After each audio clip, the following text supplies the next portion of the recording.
क्या आप भी जिस व्यक्ति की मृत्यु हुई है उसको नरक से बचाना चाहते हो? अगर जवाब है हाँ, तो यह वीडियो बिल्कुल आपके लिए है। आप इसको ध्यान से सुनना और समझना। हम हर एक चीज़ के ऊपर विस्तार से बात करेंगे।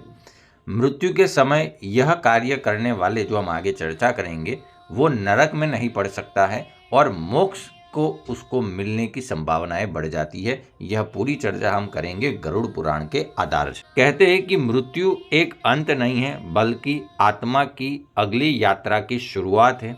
जब किसी व्यक्ति का अंतिम समय आता है, तब कुछ ऐसे पवित्र कर्म बताए गए हैं।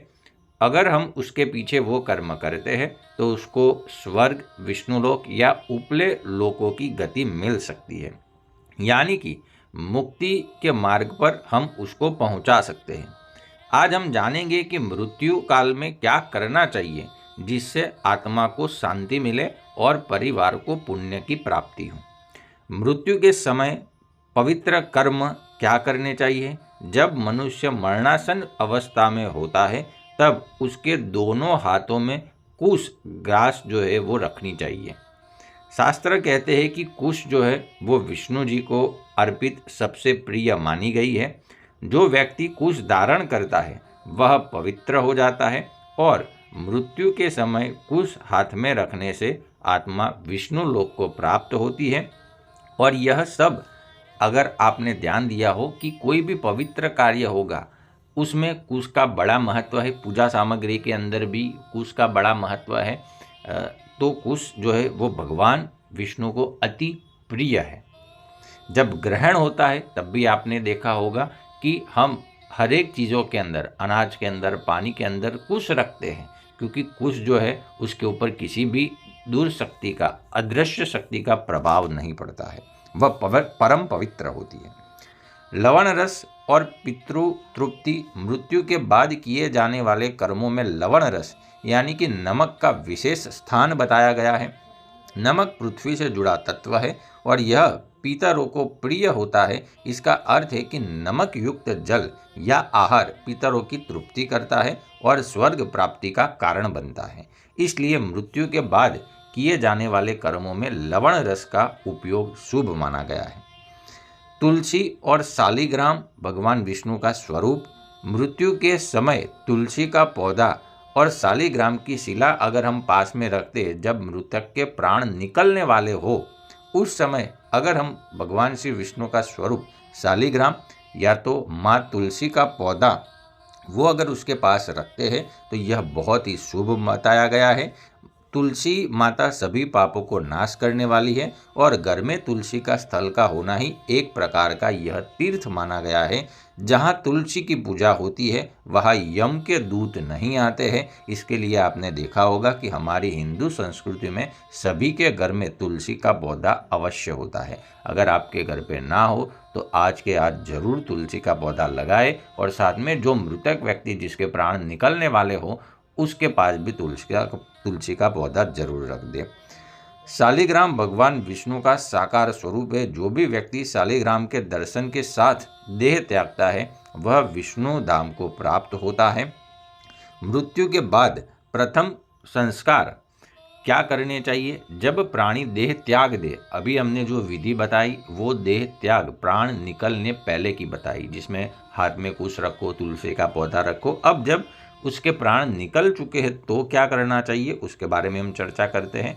तब शोक नहीं मनाना चाहिए, यह सबसे गहरी बात है, बल्कि मुक्ति का उत्सव इसको समझना चाहिए, क्योंकि आत्मा जो है वो अपने नए रूप को लेकर आगे बढ़ती है, परलोक को लेकर जाती है और यह मृत्यु लोक है। इसके लिए आज नहीं तो कल यह जीवन की अंतिम सच्चाई है कि हमें मरना तो पड़ेगा। मैं भी मानता हूँ कि बहुत कठिन है, क्योंकि हमने जीवन पर जिस व्यक्ति को जो है वो साथ में रहे हो, अगर वो हमारे साथ जाए, छोड़ के जाता है तो बुरा लगता है, लेकिन उसकी भलाई के लिए, क्योंकि गरुड़ पुराण में आगे हम चर्चा करेंगे उसके बारे में बहुत सारी चीज़ें बताई गई हैं।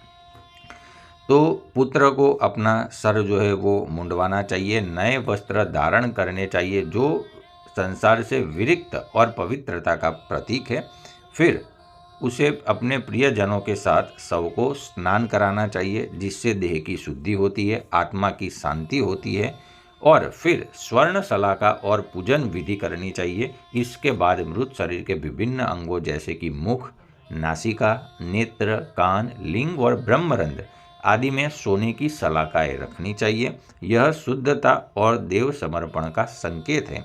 फिर शव को दोनों वस्त्रों से ढककर कुमकुम और अक्षत से पूजन करना चाहिए। इस पूजन के दौरान घर की बहू रानी हो या अन्य महिलाएं हो तो शव के चारों ओर परिक्रमा करती है और चावल की खील अर्पित करती है।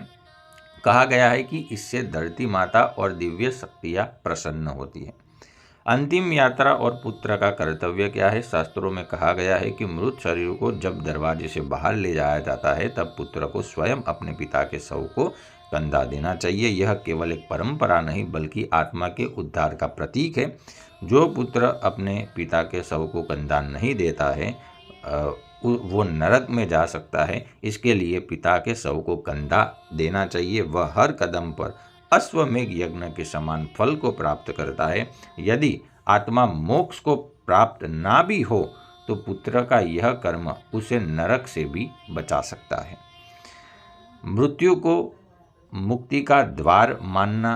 अंत में पूरा विधान, सूतक पाठ और शांति मंत्र उच्चार करने चाहिए। यह केवल मृत्यु नहीं होती, यह मुक्ति का द्वार होता है। जो परिवार शास्त्र अनुसार यह कर्म करता है उसके लिए यह मृत्यु नहीं है बल्कि आत्मा का विष्णु धाम की ओर विहार है। मृत्यु से डरना उचित नहीं है क्योंकि यह आत्मा का अगला अध्याय है। आप हो चाहे मैं हूँ, सबको यह मृत्यु लोक में किसी न किसी दिन जाना पड़ेगा। लेकिन हमें यह सोचना है कि हम ये जीवन में कुछ ऐसा करके जाए कि जिससे हम भगवान को प्राप्त हो। जो भगवान हमारे पास हमारी आत्मा में सदैव विराजमान है, सदैव साकार रूप में आत्मा के साथ विराजते हैं, द्विभुज दिव्य सदा साकार, वो भगवान को हमें सदैव याद करना चाहिए। अगर यह संसार में कमाई थोड़ी कम होगी चलेगा, थोड़ा काम नहीं होगा चलेगा, लेकिन हमारी मृत्यु खराब हुई तो वो नहीं चलेगा क्योंकि इसके बाद की जो यात्राएं है वो बहुत ही कठिन होती है।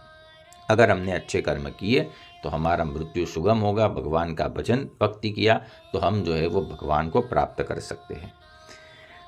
यदि जीवन में सत्कर्म किए हो तो अंत समय में शास्त्रों का स्मरण किया जाए तो मृत्यु ही मोक्ष का मार्ग बन जाती है। और यह बात जो है वो भगवान श्री कृष्ण गीता में भी कहते हैं कि अंत समय में भी अगर कोई मुझे याद करता है तो उसका मृत्यु सुधर जाता है, परलोक सुधर जाता है। लेकिन दोस्तों आप ये बात ध्यान से समझना कि अंत समय में वही याद आएगा जो आपने पूरे जीवन में किया होगा।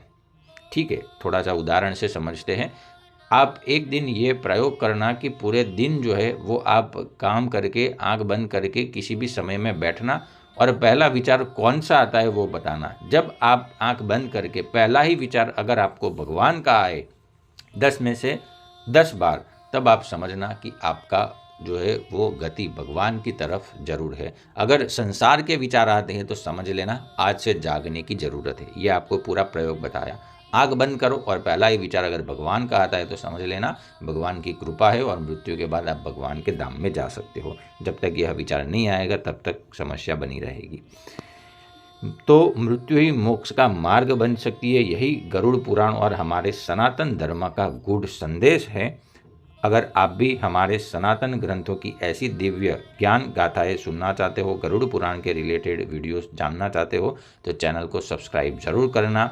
मिलते हैं ऐसे एक और वीडियो के ऊपर। तब तक के लिए नमस्कार, धन्यवाद, जय श्री कृष्ण।